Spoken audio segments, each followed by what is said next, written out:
சமுத்திரக்கனி இயக்கியிருக்கிற படம் சசிகுமாருக்காகவே எழுதப்பட்ட கதை.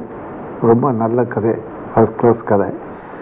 அது மட்டும் இல்லை, நான் சமுத்திரக்கனிக்கிட்ட என்ன பார்க்குறேன்னாங்க, ஒரு சினிமா பார்ப்பது போல் இல்லாமல் என்னமோ அந்த இடத்துல அந்த சம்பவத்தில் இருக்கின்ற மாதிரி ஒரு உணர்வை சமுத்திரக்கனியின் எல்லா படங்களிலுமே நான் பார்க்கிறேன்.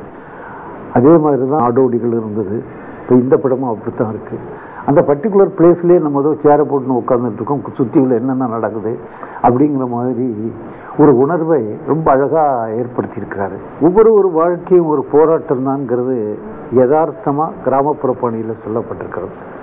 அதை நினச்சி பார்க்கும்போது நமக்கு இந்த மாதிரி லைஃப்பில் இந்த மாதிரி வில்லேஜில் இருக்கிறவங்க எப்படி அவங்களுக்கிடையே டெய்லி ஏற்படுகின்ற அந்த போராட்டங்களை உண்மையாக பார்க்கின்ற மாதிரி நிலைமை ஏற்படுத்துகிற மாதிரி யதார்த்தமாக கிராமப்புற பாணியிலேயே சொல்லப்பட்டிருக்கிறது. சண்டையில் கூட காற்றுல பறந்து அடிக்கிறது குத்துறது அதெல்லாம் இல்லாமல் ஒரு நிஜமான சண்டையாகவே ஃபைட்டெல்லாம் கூட கம்போஸ் ஆகிருக்கிறது எனக்கு ரொம்ப மகிழ்ச்சியாக இருக்குது. அது அந்த மாதிரி படங்களில் நான் பார்த்து ரொம்ப நாளாச்சு. சுவாதி அண்ட் சசிகுமார் அந்த காதல் மலரும் இடங்கள் ரொம்பவும் யதார்த்தம். ஒரு ஃபோர்ஸ்டாக இல்லாமல் ஐ லவ் யூன்னு சொல்லிக்காமல் அதெல்லாம் உண்மையே சொல்லாமல் இயற்கையான ஒரு காதல் காட்சிகள் ரொம்ப நல்லா இருக்குது. ரொம்ப எல்லாமே மிகைப்படுத்தப்படாமல் எழுதப்பட்டிருக்கிறதுனால நம்மளோட ஒரு ஐடென்டிஃபிகேஷன் அதிகமாக இருக்குது. சினிமா காதலாக இல்லவே இல்லை. அது சாதாரண டயலாக்கு கூட ஒரு பெரிய கைத்தட்டல், ஒரு பெரிய வரவேற்பு வருது. அது எப்படின்னு புரியல. அது ஒரே காரணம் இருக்குது. என்னத்தினாலன்னா, கதை புனையப்பட்டிருக்கிற விதம்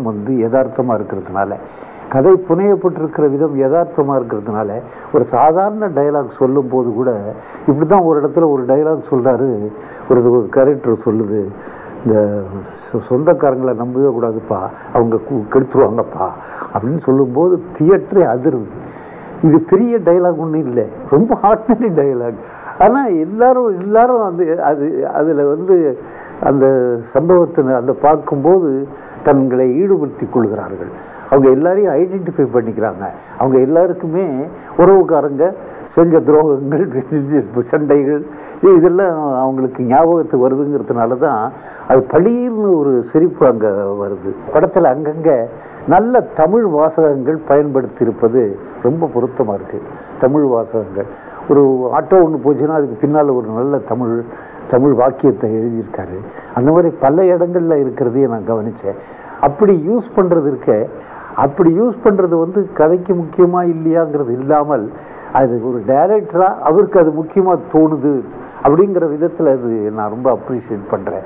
படத்தில் ரீரெக்கார்டிங் ரொம்ப ரொம்ப நல்லா இருக்குது. ரீரெக்கார்டிங் அதுவும் சில பெரிய ஒரு துக்ககரமான ஒரு சம்பவங்கள் வரும்போது வாய்ஸை ஹை பிச்சு வாய்ஸில் ஆரம்பிச்சிருக்கிறது ரொம்ப தண்டரிங்காக இருக்குது. அது ரொம்ப எனக்கு பிடிச்சிருக்கு. அந்த விதத்தில் மியூசிக் டைரக்டருக்கு என்னுடைய வாழ்த்துக்கள்.